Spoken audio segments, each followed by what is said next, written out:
Okay, this video is to demonstrate the Metropolis by FSA, the Patterson-transmission. How to change the back plate when there's a bolt in there that can break from time to time. The issue is being resolved, but this is to show how the easiest way to replace that back plate along with the broken off bolt inside. So there's a shoulder bolt in there that tends to break. So first you need to remove the crank just with a 5mm Allen wrench. There's the cap bolt for the left side crank, and then the two bolts that hold the crank tight. Loosen them. Pull the left crank off. Right crank pulls right out. So this right here is the bolt that breaks, and the pawl will just kind of be hanging there, broken. So the easiest way is to replace this whole thing. It can be hard to get the broken piece out.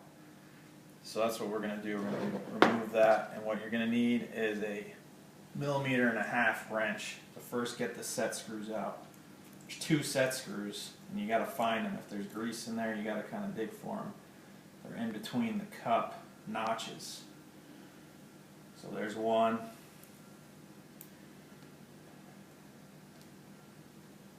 There is the other one.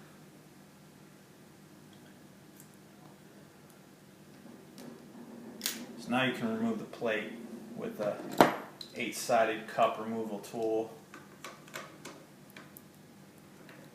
Just remove it. And this is actually reverse threaded, so the other side is not, but this side. Reverse.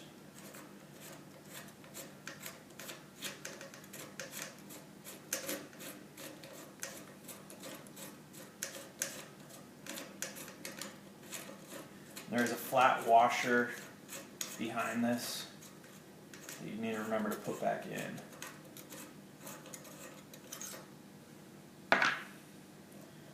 You got it out. That's it. That's how you get it out.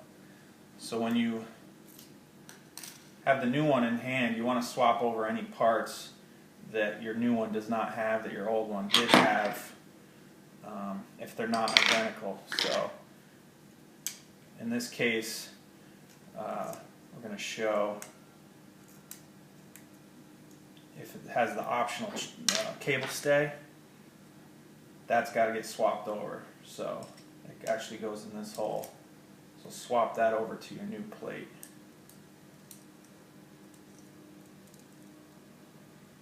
And this could go on actually after it's mounted with the cup holding this plate in, or before. I'm just showing. There it is. Any modifications to this? This is your stop. This goes up on a normal bike. It goes up against your chain stay. This we're just going up against here. This is actually designed for a Titrikes-tandem for the stoker position. So washer, cup, 8-notch cup. What's going to happen is this is going to want to push up against here. Again, on a regular different bikes, it's in different places, but for this particular application, it's going to push right up against there. You're going to want to make sure that's tight. When this is tight, you're going to want that pushed up against, which I will demonstrate again. Reverse threaded. Take your time getting these threads lined up. Go clockwise first, get it nice and flat on there, and go counterclockwise to tighten. Sometimes the washer in the back can get stuck and you feel like, oh, it's not turning. You'll feel like it bottoms out on something before it's tight. Wiggle that washer around a little bit and you will get there. But it's always nice when you can finger tighten this, just so you can feel what's going on.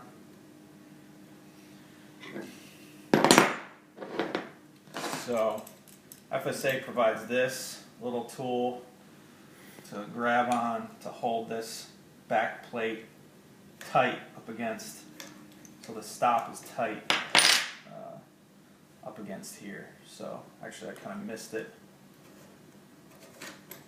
Right now the stop is on the wrong side of the tube. The only thing you can do is back it off.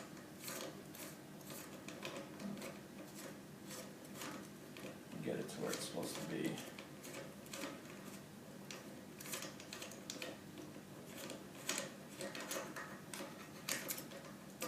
Now's the time to make sure that that is right.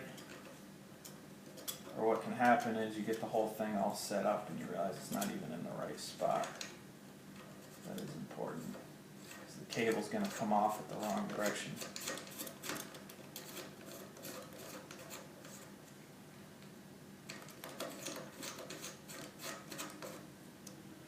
Now it's tight. So this, they say you can use an 8mm to kind of elongate this tool, or you can use a 3/8 drive. I recommend the 3/8 drive. So this just goes into these bolts, and this is to hold it clockwise while you tighten this counterclockwise with this tool. So this is the trickiest part. You can get somebody else to hold this one while you tighten this, because it's got to be pretty tight. You want to give it, not go crazy on it, but give it about everything you can, and it slips off, so that's the trick to it. And sometimes it's nice if you can hold it horizontal, but that's a luxury you might not have when you're doing that. So you want to get that pretty tight, and then you're going to find 2 holes for these set screws to go back in. And only 2 of these holes are actually going to be not covered up by the cup. So you're going to put those in. You're going to put these pretty tight. And these are going to keep the whole assembly from twisting while you're pedaling. So you're going to find those 2 holes. Get them in there again with a 1.5mm Allen wrench.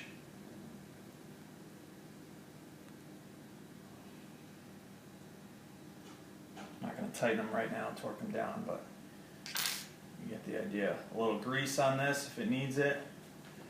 Again, we got the cable stay in.